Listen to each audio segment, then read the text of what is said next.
श्री गुरु पूर्ण ब्रह्मदेवाय नमो नमः।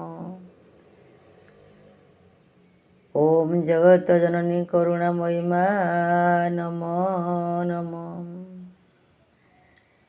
ओम नमस्ते गुरु गोविंदम नमस्ते गुरु परम ब्रह्म नमस्ते गुरु गरुड़ं नमस्ते गुरु पदारविंदम परम चिन्मय गीता पराकृत भाषणम अनामिका शाखा अच्युत उतरे शिव जग विष्णु भक्ति लक्षणम। ओम गुरु ब्रह्मा गुरु विष्णु गुरुदेव महेश्वरम गुरु साक्षात परम ब्रह्म तस्मै श्री गुरुवे नमः। मोर माता पिता अभय चरण मु प्रणाम जनाऊँगी। परम पूज्य जोगी गुरु सत्य सुंदर चिर चिन्मय ठाकुर मोर श्री पूर्णानंद पूर्ण ब्रह्मंकर श्री चरण मो मथापाति प्रणाम निवेदन करुछि। मोर पूज्य दीक्षा गुरु बुद्धिराम बाबा एवं माँकर जुगल पाद पद्म मो भक्तिपूत निवेदन करी हृदय प्रणामटी जनाऊँगी। तत्सहित मोर गुरु भाई भौणी और गुरुजन मानक मो आंतरिक शुभेच्छा सह गुरुमान्य करुछि। ओम श्री गुरु। आमे काठ पथर देहरे चंदन टिके बोली भक्ति ठाकुर बोली प्रणाम जनाऊँगी। किंतु मनुष्य शरीर मध्य जो परमात्मा पूर्ण ब्रह्म रही आमे तांको केबे चिन्हि पारुनी। जे थिबारु ए शरीर अच्छी जे चलीगले ए शरीर सब हो जाउछि। एहाको आमे गुरु करी दिव्य ज्ञान और चेतना द्वारा से परम पुरुष शक्तिर सत्ता को अनुभव कर जानीपर। जो व्यक्ति निज शरीर मध्य आत्मा परम पुरुष प्रेममय ठाकुर बोली अनुभव करिथाए से साधारण मनुष्यों ठारू टिके अलग होता है। प्रति मुहूर्त ता मध्य ईश्वरीय शक्ति जागृत होता है। ए पवित्र भारत भूमि रे अनेक दिव्यात्मा दिव्य पुरुष जन्मग्रहण करते।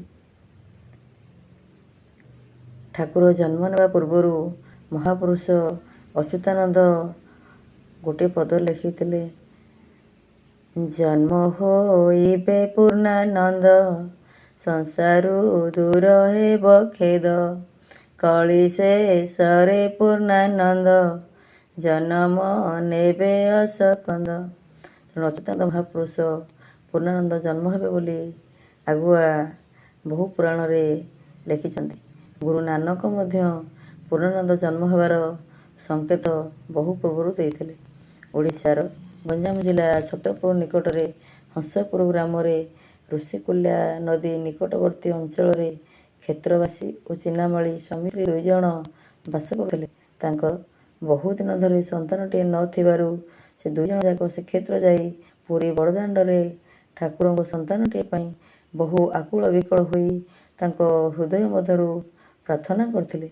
एमिति किछि दिन ठाकुर को भक्तिपूत निवेदन कला परे जगतरनाथ जगन्नाथ से तो दयालु ठाकुर ना, तेणु तांकर भक्ति संतुष्ट होई दिने स्वयं जगन्नाथ आसी ब्राह्मण बेशरे तांको दर्शन दे किछि प्रसाद दे कहले, माँ बहु शीघ्र तुम कोल को जड़े दिव्य पुरुष आसवे, तुम कोल को आलोकित करेंगे, तुम ये ठाकुर प्रसाद खाई नियो।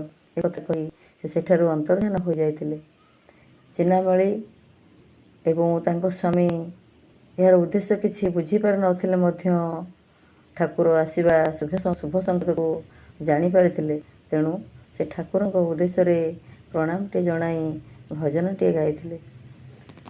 आहे नीलाचल विहारी दुख शुणिब कि हे दुख हारी, आहे नीलाचल विहारी बहु दूर धाई आसीछु तो पादेश रण नेछु, बहु दूर धाई आसीछु तो पादेश रण नेछु, ତୋର ଆଶୀର୍ବାଦ ମଥାରେ ଧରିଣ, ତୋର ଆଶୀର୍ବାଦ ମଥାରେ ଧରିଣ, ବହୁ ଆଶା ନେଇ ଯାଉଛୁ ଫେରି, ଆହେ ନୀଳାଚଳ ବିହାରୀ।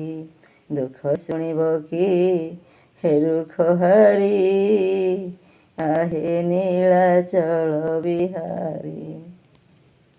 ବହୁ ଆକୁଳ ବିକଳ ହୋଇ ଠାକୁରଙ୍କୁ ଭକ୍ତିପୂତ ନିବେଦନ କରି ଠାକୁରଙ୍କୁ କୋଟି କୋଟି ପ୍ରଣାମ ଜଣାଇ ସେ ସ୍ୱାମୀ ସ୍ତ୍ରୀ ଦୁଇଜଣ ଯାକ ଘରକୁ ଫେରିଥିଲେ। ତାପରେ ଠାକୁରଙ୍କ ଆସିବାର ଶୁଭ ସଂକେତ ତାଙ୍କୁ ମିଳିଥିଲା। ସେହି ଠାକୁର ପୂର୍ଣ୍ଣ ବ୍ରହ୍ମ ପୂର୍ଣ୍ଣାନନ୍ଦ ଏ ଧରାଧାମକୁ ଆସି ଏ ଜଗତର କଲ୍ୟାଣ ସାଧନ କରନ୍ତୁ। ଗୁରୁ ବନ୍ଦନାଟି କରି ଆଜିର କଥାବସ୍ତୁକୁ ଏଇଠି ରଖିବା। ସକଳ ଦେଇ ଶରଣ ଛାମୁରେ କଲି ଜଣାଣ, ସକଳ ଦେଇ ଶରଣ ଛାମୁରେ କଲି ଜଣାଣ, ଛାମୁରେ କଲି ଜଣାଣ, ଛାମୁରେ କଲି ଜଣାଣ, ଛାମୁରେ କଲି ଜଣାଣ, ଗୁରୁ ପାଦେ ବନ୍ଦନା କରି ଆନନ୍ଦେ। ସଦଗୁରୁ ସେବା ରହୁ, ସଦଗୁରୁ ସେବା ରହୁ, ସଦଗୁରୁ ସେବା ରହୁ ମୋର ହୃଦେ, ବନ୍ଦେ ଗୁରୁ ପାଦେ ବନ୍ଦନା କରି ଆନନ୍ଦେ, ଗୁରୁ ପାଦେ। ଓମ୍ ଶ୍ରୀ ଗୁରୁ।